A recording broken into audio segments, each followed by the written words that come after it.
Hello friends, welcome है आप सभी का एपी टीचिंग क्लासेस पर। हम समझ रहे हैं सीडीपी और पेडागोजी की थ्योरी को, जिसमें हमने 3 टॉपिक तो कवर हम कर चुके हैं। आज हम मोस्ट इम्पोर्टेंट टॉपिक जो कि टैग वर्ड का है, टैग वर्ड जिसमें पॉजिटिव और नेगेटिव दोनों तरह के वर्ड्स होते हैं। अगर आपने सिलेबस अपना अच्छे से समझा है, पढ़ा है, तो उसमें थ्योरी में से बहुत इम्पोर्टेंट इम्पोर्टेंट जो है वर्ड को यहाँ पर इसमें शामिल किया गया है, जो कि आपको प्रीवियस ईयर के जितने भी अभी तक मतलब क्वेश्चन हो चुके हैं उसमें से सीधे सीधे ऐसे शब्द जो आपके मतलब 30 क्वेश्चन में से 25 या 27 तक का आपका स्कोर बनाने में आपकी हेल्प करते हैं। ठीक है, कई बार ऐसा होता है ना कि जैसे आपको कोई क्वेश्चन समझ में नहीं आ रहा है या फिर ऑप्शन समझ में नहीं आ रहे हैं, लेकिन ऑप्शन में ऐसे वर्ड आपको दिखाई दे जो कि सकारात्मक और नकारात्मक की आपकी पहचान हो या फिर उसमें पकड़ हो, तो वो आपको नंबर लेने में हेल्प करते हैं। चलिए स्टार्ट करते हैं इसी के साथ में। पहली बार आप चैनल पर आए हैं तो चैनल को सब्सक्राइब कर लेंगे और यहाँ पर देखेंगे कुछ टैग वर्ड्स जिसमें कि पॉजिटिव और नेगेटिव दोनों तरह के हैं।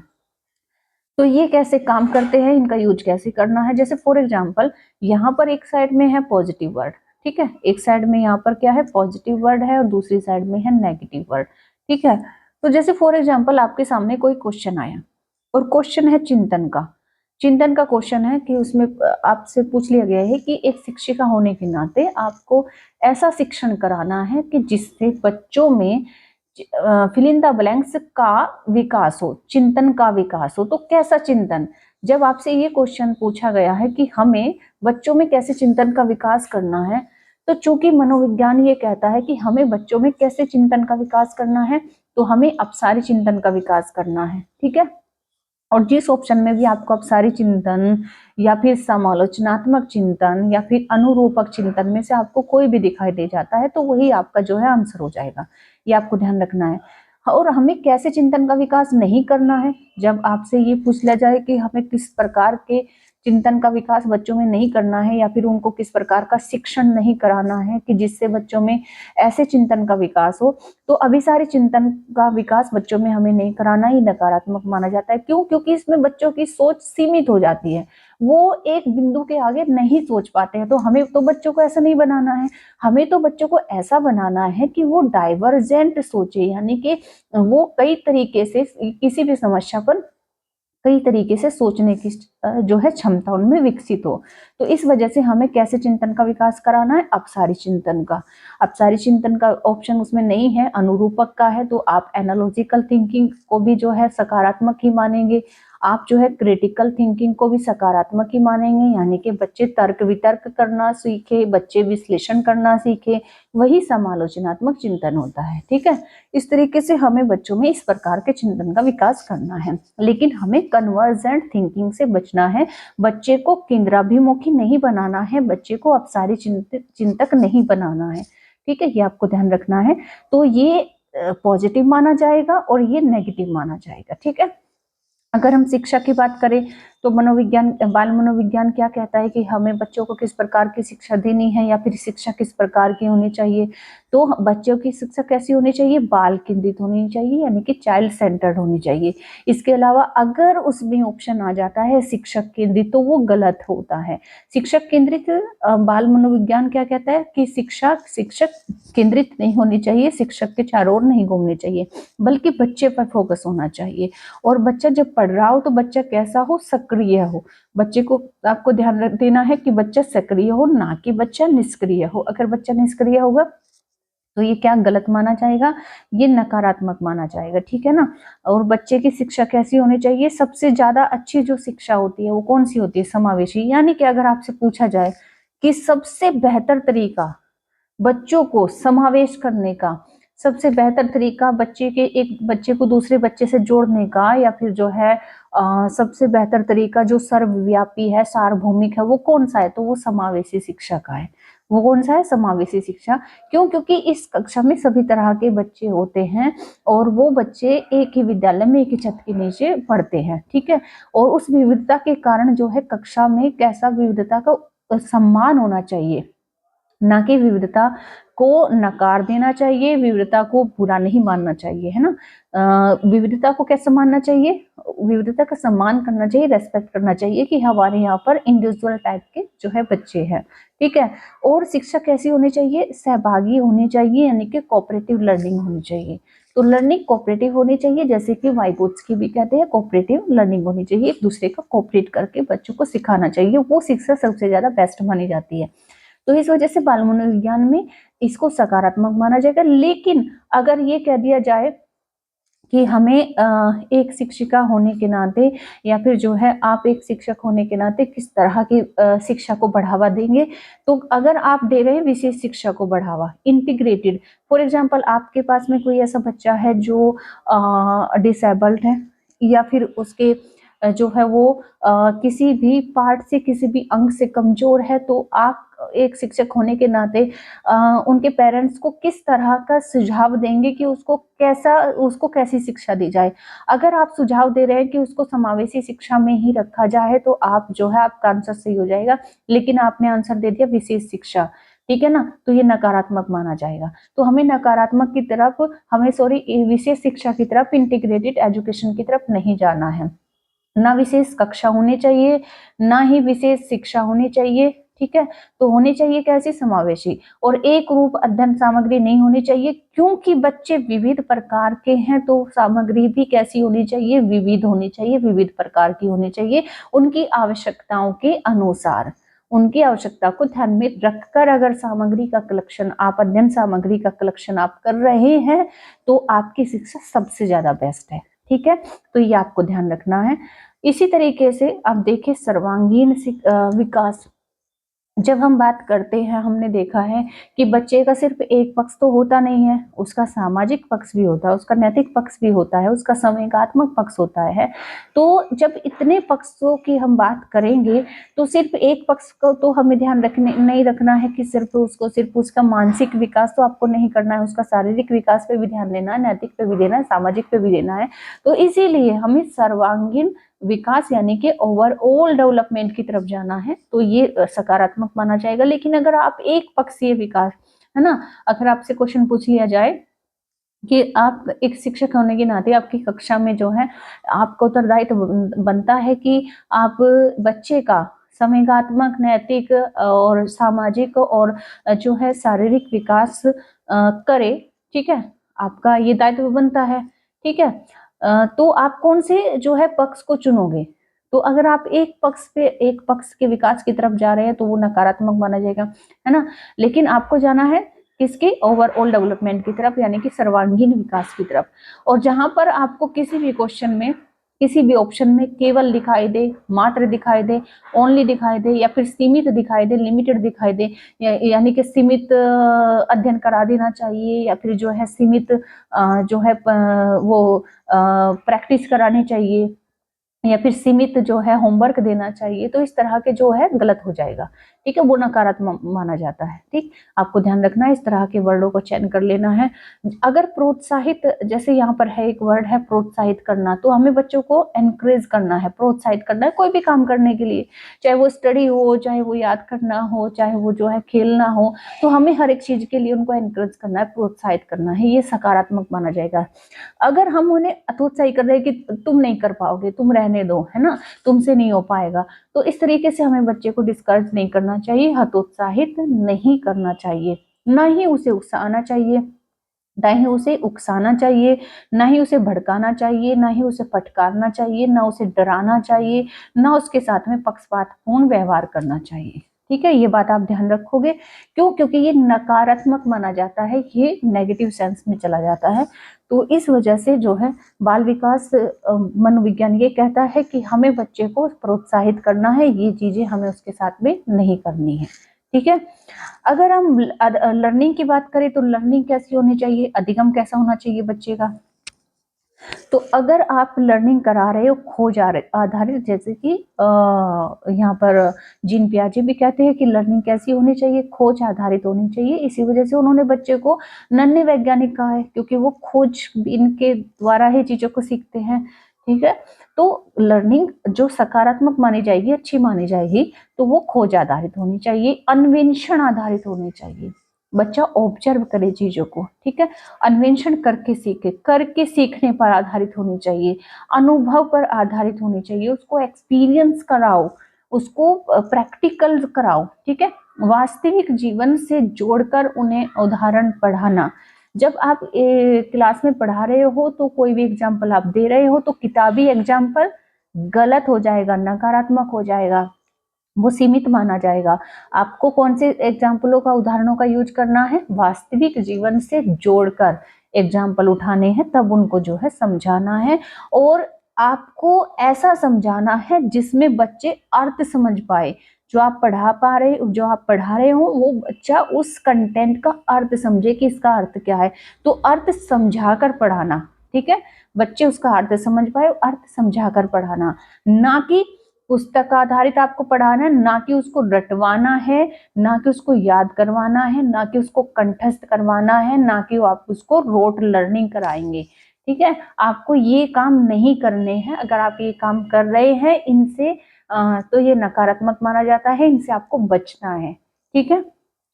तो अगर आपसे पूछ लिया जाए कि फिल इन द ब्लैंक्स में से या फिर निम्नलिखित में से बच्चे को किस प्रकार की का अधिगम नहीं कराना है, या फिर किस प्रकार के अधिगम से एक शिक्षक को बचना चाहिए, तो पुस्तक आधारित अधिगम से बचना चाहिए, रटन पद्धति से बचना चाहिए। बच्चे को रटने के लिए आप कोई भी मटेरियल नहीं दोगे, याद करने के लिए आप कुछ भी नहीं दोगे। याद कि बच्चा, अगर बच्चे को अर्थ समझ में नहीं आ रहा है तो उसको बोल दो कि इसको रट लो, इसको याद कर लो, या फिर इसको कंठस्थ कर लो, रोट रट्टी लगा लो इसको, इसके, है ना, ऐसा आप नहीं करोगे, ठीक है ना, ऐसा आपको नहीं करना है, ठीक। जब बात आती है भाषा की, हम भाषा कौन सी यूज करें, तो आपको जो सर्वश्रेष्ठ भाषा मानी जाती है वो कौन सी मानी जाती है, मातृभाषा। तो आपको लर्निंग जो करानी है वो कैसी भाषा में करानी है, अगर सबसे बेस्ट जो होती है वो होती है मातृभाषा, तो आपको मातृभाषा में लर्निंग करानी है। ये सीडीबी में भी हेल्प करता है, ये पेडागोजी में भी हेल्प करता है, जो आपका लैंग्वेज वाला पार्ट होता है तो ये उसमें भी हेल्प करता है। तो आपको ध्यान रखना है कि जो बच्चे की मातृभाषा है उसी में आपको लर्निंग करानी है। अच्छा, आपका पाठ्यक्रम कैसा होना चाहिए, तो आपका पाठ्यक्रम लचीला होना चाहिए, कठोर नहीं होना चाहिए, मानक नहीं होना चाहिए। ना तो भाषा मानक होनी चाहिए, भाषा मानक नहीं होनी चाहिए, है ना, ना ही शिक्षा मानक होनी चाहिए, ना ही परीक्षा मानक होनी चाहिए, ना पाठ्यक्रम मानक होना चाहिए, और ना ही वैज्ञानिक शब्दावली का प्रयोग होना चाहिए, ठीक है ना। ऐसी शब्दावली का प्रयोग होना चाहिए जो बच्चे को समझ आए, जो बच्चा देखते ही समझ जाए, उसका अर्थ समझ जाए, तो ऐसी मानक भाषा होनी चाहिए, कूट भाषा नहीं होनी चाहिए, स्टैंडर्ड भाषा का प्रयोग नहीं होना चाहिए, स्टैंडर्ड मानक भाषा का प्रयोग नहीं होना चाहिए, ठीक है ना। पाठ्यक्रम लचीला होना चाहिए, ये आपको ध्यान देना है। बात करें मूल्यांकन की, मूल्यांकन जब हमने बच्चे को पढ़ा दिया, अधिगम करा दिया, अब हमें उनका टेस्ट लेना है ना, इवैल्यूएशन करना है, तो वो कैसा होना चाहिए, तो अगर आपका इवैल्यूएशन रचनात्मक है, यानी कि फॉर्मेटिव असेसमेंट है, जो सबसे बेस्ट माना जाता है फॉर्मेटिव असेसमेंट। फॉर्मेटिव असेसमेंट में ये होता है कि आप विभिन्न प्रकार के, विभिन्न टाइप के, टाइम पर, समय समय पर आप बच्चे का टेस्ट ले रहे हैं। जैसे अभी आपने एक पैराग्राफ पढ़ा है, आपने क्वेश्चन पूछ लिए, उसके बाद से आपने दूसरा पैराग्राफ पढ़ा है, उसके बाद क्वेश्चन पूछ लिए, तुरंत आपका लेसन खत्म हुआ है, उसके बाद क्वेश्चन पूछ लिए, तुरंत टेस्ट है, मतलब इस तरीके से बीच बीच में आपने जो है रचनात्मक मूल्यांकन इसको कहा जाता है, यानी कि फॉर्मेटिव असेसमेंट कहा जाता है, ठीक है। तो साथ ही साथ जो मूल्यांकन जैसे कि सीसीई यानी कि कॉम्प्रिहेंसिव कॉन्टिन्यूअस इवैल्यूएशन जिसे हम कहते हैं, सतत व्यापक मूल्यांकन, ये सबसे बेस्ट माना जाता है। और पोर्टफोलियो आधारित मूल्यांकन अगर होता है तो पोर्टफोलियो का मतलब ये होता है कि टाइम पर बच्चे की समय सहित जो है टाइम के अकॉर्डिंग उसकी टाइम टू टाइम जो एक फाइल तैयार की जा रही है कि बच्चे की कब एक्टिविटी में क्या जो है कमी थी, अब क्या इम्प्रूवमेंट है, तो या फिर वो चाहे लैंग्वेज हो, चाहे मैथ हो, चाहे कुछ भी हो, ठीक है ना, चाहे वो जो है मैनर्स हो, तो सबका एक जो है फाइल बनाई जाती है, उसको पोर्टफोलियो बोलते हैं। तो पोर्टफोलियो के आधार पर जो है इवैल्यूएशन अगर हो रहा है तो वो सबसे बेस्ट माना जाता है, ठीक है। तो इस तरह की तरीके से अगर आप बच्चे को इवैल्यूएट कर रहे हैं, उसका मूल्यांकन कर रहे हैं, उसे जांच रहे हैं, उसका टेस्ट ले रहे हैं, तो ये तो तरीका बेस्ट है। लेकिन अगर दूसरी तरफ आपने क्या किया कि साल भर पढ़ाई की, उसके बाद से जो है साल के लास्ट में आप या फिर जो है महीने के अंत में आप योगात्मक मूल्यांकन समिति असेसमेंट कर रहे हैं, तो ये तो अपने आप ही गलत है भाई। ये तरीका तो गलत है ना, वर्ष के अंत में मूल्यांकन करना। तो क्या ये बच्चे के लिए सही है? नहीं ना। बच्चे का विकास कैसे होगा? हम तो बच्चे के विकास पे काम कर रहे हैं ना। तो बच्चे के विकास इस तरीके से नहीं हो पाएगा, इस वजह से इसको नकारात्मक माना जाता है। अच्छा, भाषा की जब हम बात कर रहे हैं, फॉर एग्जाम्पल हमें बच्चों को भाषा सिखानी है, ठीक है, तो भाषा सिखानी है तो मातृभाषा तो हमने जान लिया कि सबसे बेस्ट होती है, लेकिन जब सिखाएं तो कौन कौन से तरीके अपनाएं? तो देखो, जब हम बच्चे को भाषा सिखा रहे तो हमें उसे भाषा प्रयोग के अवसर देने चाहिए, उसको प्रयोग करने का उसको अवसर देने चाहिए कि वो कब उसको प्रयोग कर पाए, ठीक है। मातृभाषा में अधिगम कराना ही आपने समझ लिया है कि अधिगम कैसे होना है, मातृभाषा में होना है। भाषा अर्जन पर बल देना है, ये आपको ध्यान देना है कि भाषा अधिगम पर ध्यान नहीं देना है, भाषा अधिगम नहीं कराना है, भाषा अर्जन कराना है। अधिगम क्या होता है? लर्निंग होता है, यानी कि भाषा को हम सीख नहीं रहे हैं, भाषा को हम क्या कर रहे हैं? अर्जन कर रहे हैं, एक्वायर कर रहे हैं, ठीक है। तो एक्वायर करना बेस्ट माना जाएगा, लर्निंग करना रोंग माना जाएगा, ठीक है। तो भाषा का क्या करना है? अर्जन पर बल देना है। सहज एवं यानी कि नेचुरली उसको सीखने दो, स्वाभाविक अर्जन का प्रयास करना, उसको नेचुरली एफर्ट करने दो, है ना। उसको रट्टे मत लगवाओ, याद मत करवाओ, है ना, उसको प्रयोग के अवसर दो आप, ठीक है। और भाषा की विविधता को किस रूप में देखना चाहिए? संसाधन के रूप में देखना चाहिए।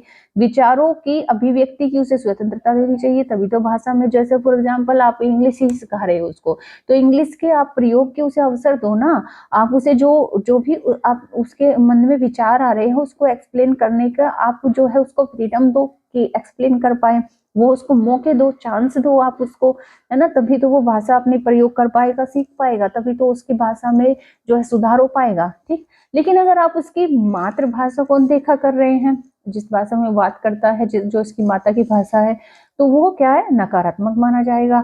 आपको बच्चे की जो है भाषा में तुलना नहीं करनी है, मातृभाषा में और मानक भाषा में, जो जिस भाषा में आप स्कूल में पढ़ा रहे हैं, किसी भी भाषा में पढ़ा रहे हैं, तो उसमें आपको तुलना नहीं करनी है। तुलना करना क्या माना जाता है? नकारात्मक माना जाता है।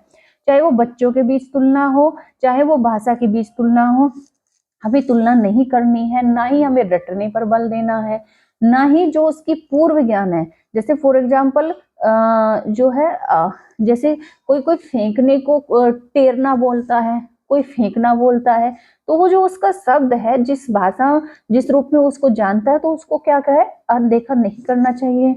और विविध भाषा अगर आपके स्कूल में कक्षा में बच्चे बोलते हैं, तो उसको जो है समस्या के रूप में आपको नहीं देखना है। किस रूप में देखना है? संसाधन के रूप में देखना है, ठीक है। ये आपको ध्यान देना है। चलिए अब बात करते हैं यहाँ पर, जैसे यहाँ पर हम साइकोलॉजी उसमें सामाजिक अधिगम थ्योरी में हम जो है वाइगोत्स्की को भी पढ़ते हैं, तो वो बताते हैं कि जैसे बच्चा पढ़ रहा है ना, बच्चे को कहीं अटक गया, तो उसको हमें क्या देना है? सहारा देना है। अगर बच्चा अधिगम अच्छे से अपने आप से नहीं कर पा रहा है, तो आपको यहाँ पर ऑप्शन में ये होना चाहिए कि अगर वहां पर ऑप्शन में है ना कि तो हमें उस सिचुएशन में क्या करना चाहिए, तो हमें बच्चे को क्या देना चाहिए? सहारा देना चाहिए, इसके फोल्ड करना चाहिए। क्या करना चाहिए? इसको फोल्ड करना चाहिए, यानी कि उसकी मदद करनी चाहिए जहां पर वो अटक रहा है ना।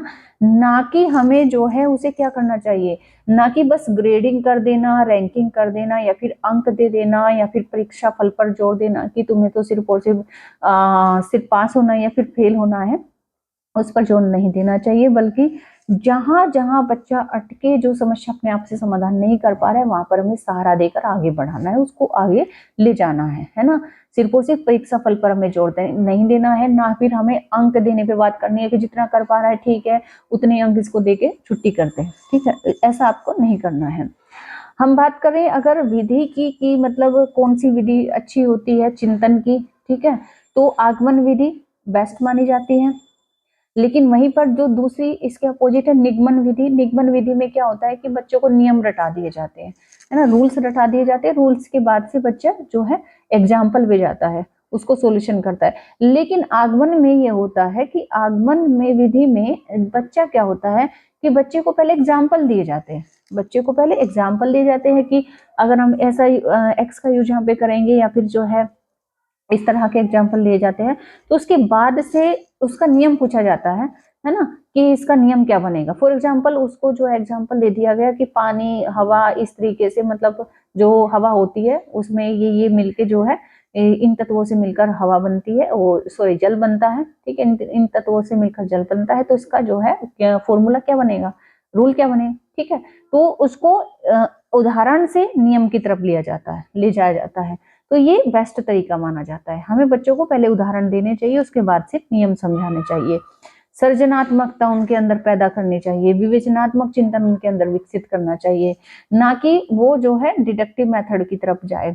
ये इंडक्टिव मेथड है और ये डिडक्टिव मेथड है, ठीक है ना। डिडक्टिव मेथड यानी कि निगमन विधि, यानी कि उस तरफ हमें बच्चों को नहीं ले जाना है, वो नकारात्मक माना जाता है। अवधारणा, उसको बच्चे को हमें कैसा करना है, अवधारणात्मक ज्ञान उसमें विकसित करना है, उसमें समझ विकसित करनी है, उसमें प्रयोगात्मक ज्ञान उसमें विकसित करना है कि बच्चा प्रयोग कर पाए आगे जाके और वो कॉन्सेप्ट समझ पाए। अवधारणात्मक ज्ञान यानी कि वो कॉन्सेप्ट समझ पाए, उसको सभी चीजों के कॉन्सेप्ट क्लियर हो।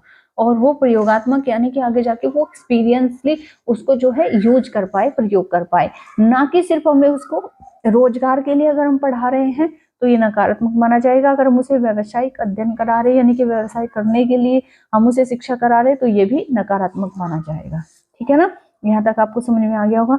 अब जब हम उन्हें लर्निंग करा रहे हैं, पढ़ा रहे हैं, तो हमें विस्तार से समझाना है, व्यापक तौर से समझाना है, अच्छे से एक्सप्लेन करना है, ठीक है ना। स्टडी एकदम व्यापक होनी चाहिए, एक्सप्लेन होनी चाहिए, ना कि फिक्स होनी चाहिए, लिमिटेड नहीं होनी चाहिए, संकीर्ण अध्ययन स्टडी नहीं होनी चाहिए, ठीक है ना। स्टडी कैसी होनी चाहिए, मूर्त से अमूर्त। मूर्त से अमूर्त यानी कि जैसे ठोस एग्जाम्पल होते हैं ना, तो उस उदाहरण से बारीकी की तरफ हमें जाना है, ना कि बारीकी से मोटे तरफ, मोटे उसकी तरफ जाना है। तो हमें पहले मोटी मोटी चीज समझा देनी है, उसके बाद जो है बारीकी वाली जो है चीज समझानी है, ठीक है। लेकिन अगर हम बारीकी वाली चीज पहले, मतलब जो बहुत ही ज्यादा टफ है वो पहले लेकर बैठ जाए और फिर जो है जो बहुत ज्यादा इजी है उसकी तरफ जाएंगे तो क्या हो जाएगा, उल्टा हो जाएगा, तो वो नकारात्मक माना जाएगा, ठीक है ना। तो ये हमने समझे कुछ ऐसे मोस्ट इंपोर्टेंट टैग वर्ड जो आपको सीधे सीधे हेल्प करेंगे आपके एग्जाम में, और इनसे काफी आपको हेल्प मिलेगी आपके आंसर लेने में, ठीक है ना।